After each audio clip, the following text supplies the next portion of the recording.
Well, good morning. Here it is. It's Thursday. We're now on the downhill slide toward the weekend. Today is February the 8th, and I certainly hope that you had a great Wednesday. Hope that you had a good hump day, and we're able to get over the hump of this week. And now we're on the downhill slide. And so anyway. I hope this morning finds you doing well. I hope that you were able to rest well, and now hopefully you're ready to start getting ready to tackle today's the opportunities that God has given us with this brand new day. And so anyway, this morning I want to share a devotional with you entitled "Closeness with God."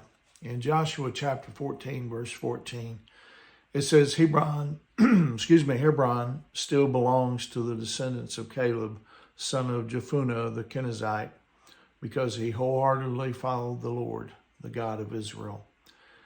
You know, one of the reasons this world still appeals to many of us, one of the reasons the offerings of this world system still tantalize many of us, is that we're lacking closeness with God.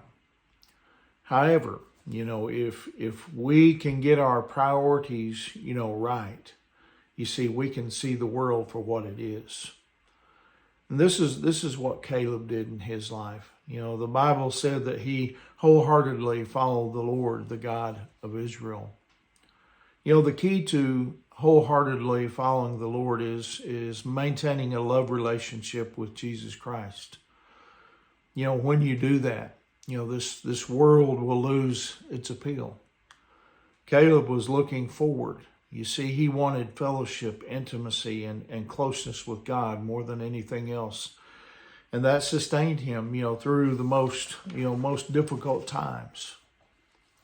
In contrast, it was a lack of fellowship, a lack of closeness with God that caused the other Israelites in the wilderness to, for them to turn to idolatry, immorality, complaining, and ultimately testing God.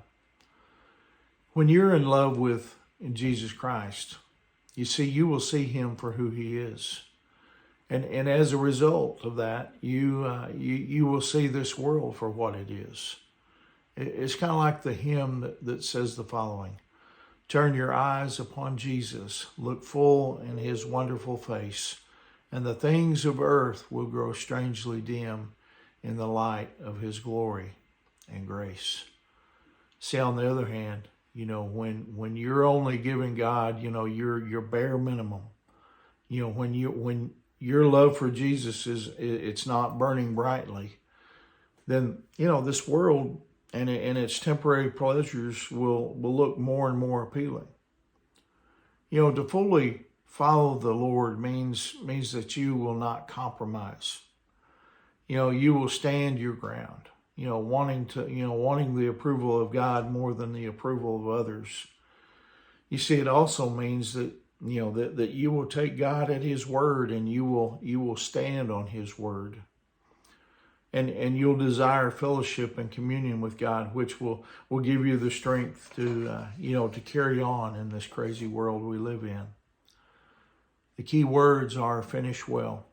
We don't know how much time we have left, both as his church, here on this earth, and as individuals before the Lord.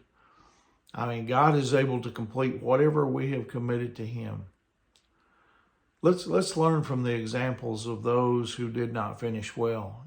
People like Saul, Samson, and Gideon. And let's also learn from the examples of those who did finish well. People like Caleb, Joseph, Peter, and Paul. Who fully followed the Lord with their lives. I think we find the key to finishing well in Hebrews chapter 12, verses 1 and 2. I want you to listen to what it says. It says, therefore, since we are surrounded by such a huge crowd of witnesses to the life of faith, let us strip off every weight that slows us down, especially the sin that so easily trips us up. And let us run with endurance the race God has set before us. We do this by keeping our eyes on Jesus, the champion who initiates and perfects our faith. May we all finish well. That's what my prayer is. May we not be casualties in the spiritual race. Because you see, the thing is, if we keep our eyes on Jesus, we will make it. So run the race for him. This is where we started, and this is where we must end. By that faith in Jesus. It begins with faith in Jesus and it ends with our faith in Jesus, and clinging to him and focusing everything about us upon him. And so anyway, I hope that encourages you here on this Thursday morning. I hope you have a wonderful day. Remember, Angie and I, we love you guys, and we're praying for you. And Lord willing, I'll see you tomorrow morning. God bless you.